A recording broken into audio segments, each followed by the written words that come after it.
Science fiction is a little like the jazz music, is that you use the same elements and the combination of the elements is like make the difference between one movie and another, one song and another. So at the end in science fiction you use very similar elements, and when you are talking about science fiction, robots, future, it's very difficult to run away from Blade Runner or iRobot. But that's an important point because iRobot is a very good example of what we're talking about. iRobot the book and iRobot the movie are like completely different concepts. Automata is much more in the feeling of iRobot the book, this Isaac Asimov universe and this kind of science fiction are my reference. Even if you found visual similitude with movies like Blade Runner, that is true, but my reference in order to the kind of movie we was trying to do are more in that 60s and 70s science fiction movie like the Andromeda Strain or the Planet of the Apes. These kind of movies have this feeling, okay, this is an action movie, it's for all people, but at the same time we have something behind. And you know, now the frontiers between the fantastic cinema and the science fiction are not clear. It's almost the same. And in the past, in the classic science fiction, was something completely different because science fiction have to be realistic. That is the opposite of what you have with the fantastic. So now there is no frontier between the fantastic movies and the science fiction. And in other years, some years ago, the years we are using as reference, was very clear that frontier. Okay, this is science fiction and it's a realistic kind of movie, and this is fantastic. And that's another thing. Well, I think what's interesting about your film, I mean, first of all, I love those other films because they make me think, they make me question, they make me uncomfortable, and I like that. It provokes new thoughts. And the other part about your movie at this time in our human existence is the technology is changing so quickly that it's no longer like science fiction. It's almost like very possible near future. And I think that's a really wonderful element of your film. So if I can now switch gears and just go a little superficial and say, how was it working with Antonio Banderas and Melanie Griffin together on the set? It was very easy because both of them are really good actors, and you know, for a director like me that I have done one movie before, work with someone like Melanie Griffith that is a big star, and someone like Antonio that is also a big star and maybe have done, I don't know, more than 85 movies. Instead of be something difficult work with these people, it's very easy because they are really professional, they are really good actors, and they was very passionate about the movie, so it was a pleasure. Well, that's cool to hear because one, I'm a super big fan of both of them.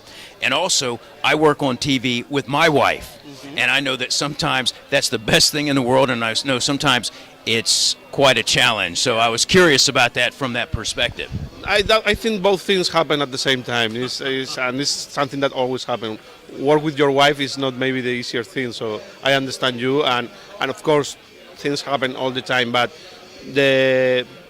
you know, Melanie has a small part in the movie. He played the role of Dr. Dupree, and there was only 2 days, but it was like very emotional days for me, be working with Melanie, person that have done so very beautiful things for the movie. So it was great, and Antonio is not only the main actor in the movie, he's also the producer, and he's a great producer. How much CGI did you have to use in the film compared to, say, particularly for the robots? Were there a lot of robot models, or how did that work? Look, my background is computer graphics. I have been working many years in computer graphics. And because of this, I decided that for this robot that are main characters in the movie and have a lot of interaction with the actors, we cannot work with computer graphics. So we decided to go with practical robots. So the robots are real, and we have, it's a very old-fashioned techniques, real robot with puppeteers behind moving the robots, and then we remove the puppeteers. So it's like we decided to work this way, and at the end I'm very happy with that decision because there was in the set like a real relation between this character, the robots, and the actors. And not only you can touch, you can look, you can hear, and this is much easier for an actor to work with the robot.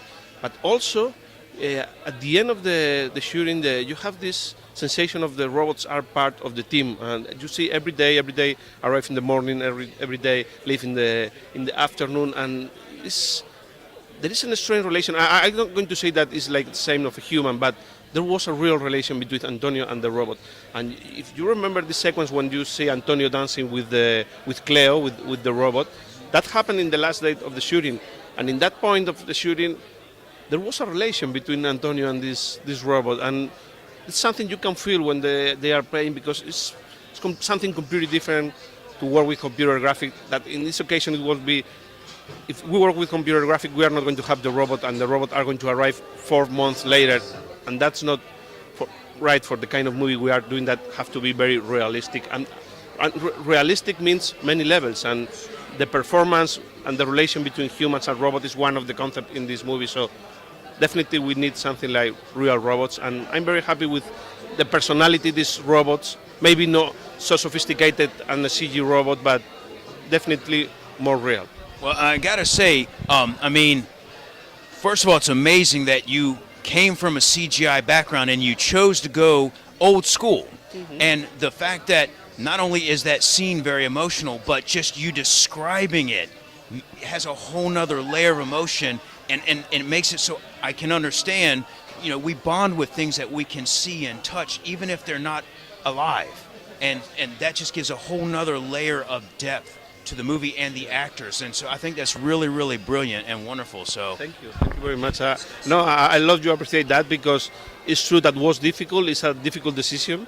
Today decide, okay, no, we are going to work completely different way, but at the end was great for the movie and very good for the actors. And at the end of the day, you have behind a robot, you have a person that is moving this robot. So there is a form of life that is very, very real. There's an energy that you're going to feel, and something for them to respond to. Well, that's wonderful. I appreciate it. So, Gabi, thank you very much for your time. You guys got to check out the movie Automata, okay, with Antonio Banderas. And is there anything else that you want to share about social media or websites or anything like that? It was a miracle to do this movie, and I'm very happy to have the opportunity to share the movie here in the festival and in few weeks in the States. So I'm very happy to have the opportunity to do this strange and not from these days movie. Well, I, for one, am a big sci-fi fan. I love the potential of what humans can be and what we can imagine in our minds. And so I think your film is going to be one of the classics. That's my personal opinion. So thank you very much, okay? All right. So this is Mykel Hawk with Iron Dragon TV, and you've been talking with Gabi from Automata. Thank you.